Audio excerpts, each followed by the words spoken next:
प्रदेश के सोनभद्र शहर में रहती है।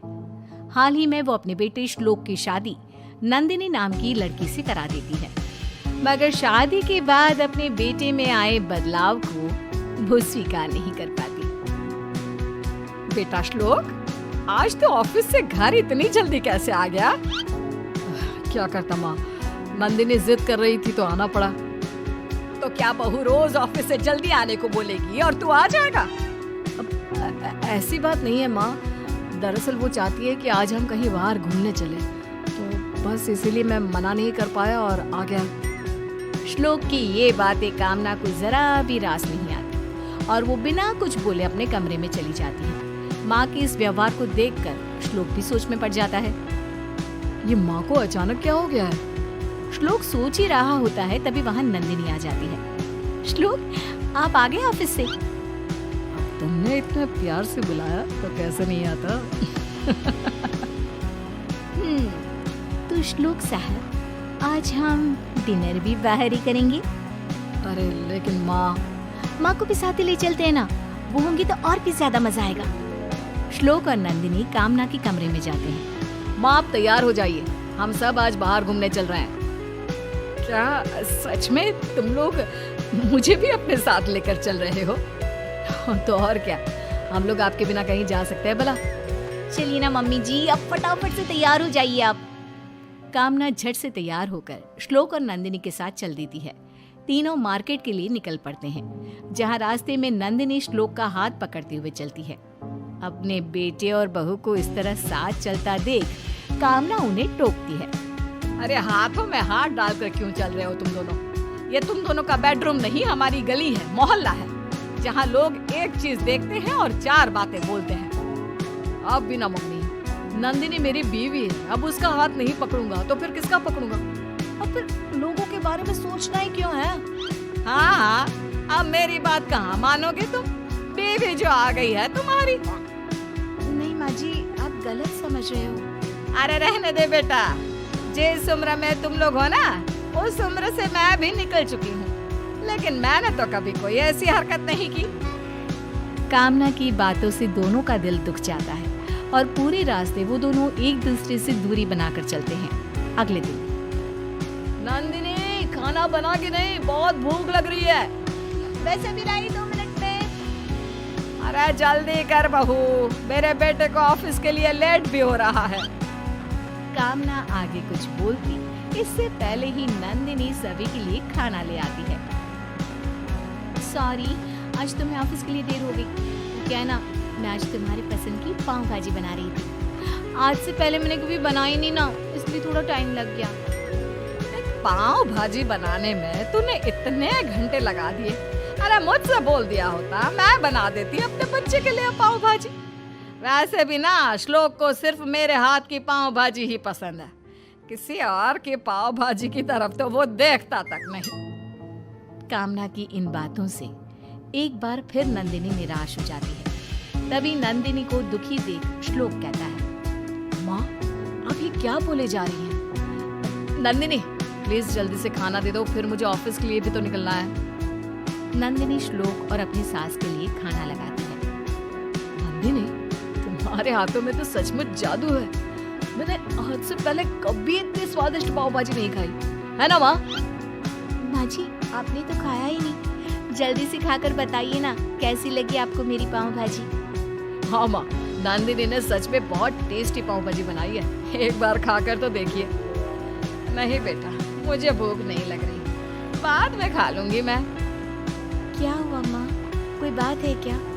आप कुछ नाराज सी लग रही हैं। नहीं बहू, ऐसी कोई बात नहीं है। तो जाकर श्लोक के ऑफिस का टिफिन पैक कर दे, मैं जरा अपने कमरे में जाकर आराम करती हूँ। नंदिनी को अपनी सास की बातों में हल्का सा रूठापन नजर आता है, लेकिन वो अपनी सास में आए इस बदलाव का कारण नहीं समझ पाती। इसी तरह कुछ दिन बीत जाते हैं। अब कामना को अपने बेटे के मुंह से नंदिनी की तारीफ सुनना जरा भी अच्छा नहीं लगता। अरे कामना बहन, कैसी हो? आज तो बड़े दिनों बाद दिखी। अब क्या बताओ तुम्हें, आजकल तो कहीं जाने का मन ही नहीं करता, सारा दिन बस बिस्तर पर ही आराम करती रहती हूँ। सच में बहन, तुम्हारा तो भाग्य चमक गया नंदिनी जैसी बहू पाकर।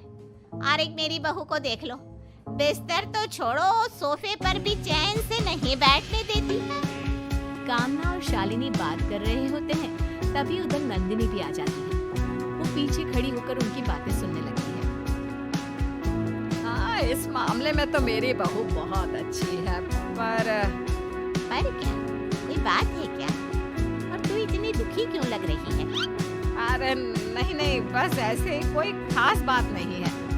अब बता भी दे कामना, क्या पता मैं तेरी कोई मदद कर सकूं।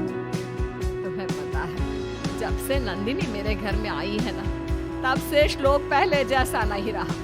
अब वो बहुत बदल चुका है। और तो और अब उसे मेरे हाथ का खाना भी पसंद नहीं। दिन रात जब देखो बस अपनी बीवी के गुणगान करता रहता है। तू इस बात से परेशान है? तेरा लड़का तो तब भी ठीक है, जरा मेरे घर आकर देखियो किसी दिन, बीवी के पैर दबाता नजर आएगा तुझे मेरा बेटा। कामना आगे कुछ नहीं कहती, वो चुपचाप अपने घर लौट जाती है। वहीं उनके पीछे खड़ी नंदिनी अपने सास के दिल की बातें जानकर अचंभे में पड़ जाती है। उसे अपने कानों सुनी बातों पर यकीन नहीं होता। वो सोचने लगती है कि आखिर वो ऐसा क्या करे जिससे उसकी सास की शिकायतें दूर हो सके। नंदिनी, कहाँ हो तुम? देखो, मैं तुम्हारे लिए गिफ्ट लेकर आया हूँ। क्या है इसमें? तुम खोलकर खुद ही देख लो। नंदिनी गिफ्ट खोलकर देखती है। वाह, ये तो बहुत सुंदर नेकलेस है। मैं जानता था तुम्हें ये नेकलेस जरूर पसंद आएगा। अचानक से नंदिनी की नजर दूर खड़ी अपनी सास पर जाती है। उसे अपनी सास की कही बातें याद आ जाती है। श्लोक, ये तुम मम्मी जी को दे दो प्लीज। मैं क्या करूंगी इसका? तुम तो जानती ही हो मुझे इन सब का कुछ खास शौक भी नहीं है। तुम ऐसे क्यों बोल रही हो नंदिनी? क्या तुम्हें ये हार पसंद नहीं आया? हार ठीक है, पर कुछ खास भी नहीं है। मुझे ये ज्यादा पसंद नहीं आया। आप एक काम कीजिए ना, ये हार आप मम्मी जी को दे दीजिए। श्लोक गुस्से में अपना पैर पटकता हुआ वहाँ से चला जाता है। कुछ ही देर बाद नंदिनी सभी को खाने के लिए आवाज देती है। नंदिनी सभी की थालियों में खाना परोसती है। नंदिनी, ये आज कैसा खाना बनाया है तुमने?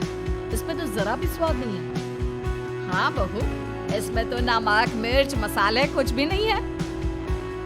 शायद मैं भूल गई होंगी मम्मी जी, मुझे माफ कर दीजिए। लगता है तुम खाना बनाना भूल चुकी हो नंदिनी। माँ, क्या आप दूसरा खाना बना देंगी? बहुत समय हो गया है, आपके हाथ का कुछ खाया भी नहीं है। कामना झट से रसोई में जाकर खाना बनाने लगती है। आधे घंटे बाद कामना सभी के लिए खाना बनाकर ले आती है, जिसे वो सबसे पहले श्लोक को देती है। वाह माँ, आज कितने दिनों बाद आपके हाथों का खाना खाया है।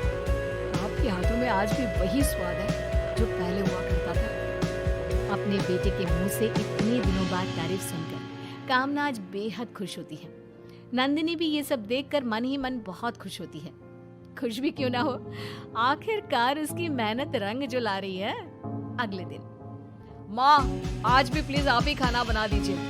कल के बाद तो नंदिनी के हाथ का खाना खाने का मन ही नहीं कर रहा। हाँ हाँ बेटा, क्यों नहीं, मैं अभी तेरे फेवरेट आलू के पराठे बनाकर लाती हूँ। कामना अब खुश रहने लगी थी, और खुश भी क्यों ना हो, अब उसे उसका पहले वाला बेटा जो मिल गया था। लेकिन जितना श्लोक अपने माँ के करीब आ रहा था, उतना ही वो नंदिनी से दूर होता चला जा रहा था। कामना को भी अब उन दोनों के बीच की ये दूरी खलने लगी थी। एक दिन, नंदिनी बेटा, जरा श्लोक के लिए चाय बना कर ले आ। नंदिनी चाय बनाने के लिए रसोई की तरफ जाती है, जहाँ कामना भी उसके पीछे पीछे चल देती है। जहाँ वो देखती है कि नंदिनी श्लोक की चाय में जानबूझकर चीनी की जगह नमक डाल रही थी। अरे ये क्या कर रही है नंदिनी? तुमने श्लोक की चाय में नमक क्यों मिलाया? वो माँ जी, मेरा ध्यान नहीं था। क्यों झूठ बोल रही है बहू? मैंने देखा तूने जानबूझकर चाय में चीनी की जगह नमक डाला। अब बता, तू ऐसा क्यों कर रही है? माँ जी, मैं ये सब आपके लिए ही तो कर रही हूँ। आपको लगता है ना मेरे आने के बाद से श्लोक आपसे दूर हो गए हैं, तो बस मैं उन्हें फिर से पहले वाला श्लोक बनाना चाहती थी। अपनी बहू के मुंह से ये सब सुनकर कामना की आंखें भर आती हैं। तुझे ये सब किसने बताया पगली? उस दिन मैं जब मार्केट जा रही थी, तब मैंने आपकी सारी बातें सुन ली थी मम्मी जी। मतलब तुम मेरे कारण अपना बसा बसाया घर तबाह करने चली थी। मुझे माफ कर दे बहू, मुझसे बहुत बड़ी भूल हो गई। मेरा बेटा तेरा पति भी है, इस बात को मैं भूल ही चुकी थी और उसमें आए बदलाव को स्वीकार ही नहीं कर पा रही थी। लेकिन अब मुझे समझ में आ चुका है कि समय के साथ साथ ये बदलाव भी जरूरी होता है। कोई बात नहीं मम्मी जी, मुझे आपसे कोई शिकायत नहीं है। सचमुच मैं बहुत भाग्यशाली हूँ जो मुझे तेरे जैसी बहू मिली। चल अब फटाफट से श्लोक के लिए एक बढ़िया सी गर्मा गर्म चाय बना दे, और हाँ, नमक वाली नहीं, चीनी वाली। जी मम्मी जी। रसोई के बाहर खड़ा श्लोक दोनों की सारी बातें सुन लेता है और मुस्कुराकर वहां से चला जाता है।